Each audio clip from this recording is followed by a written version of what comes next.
కాలకయ్య అనుచరులంట. అయితే మన ఇంటికి ఎందుకు వచ్చారు?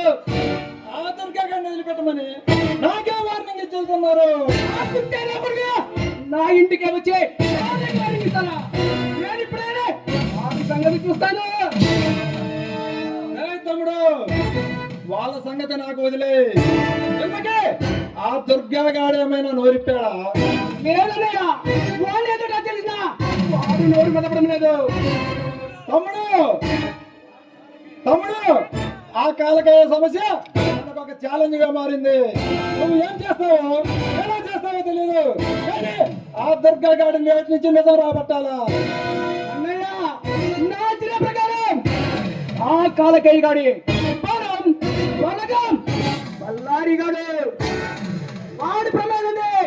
ఆ కాలకయ్య గాడు ఒక్కడుగు ముందుకు వేయలేడు. తమ్ముడు తమ్ముడు ఆ కేసును మనకి సీఎం పవన్ కళ్యాణ్ గారు సిన్సియారిటీని బట్టి ఆ కేసు మనకు అప్పచెప్పాడు.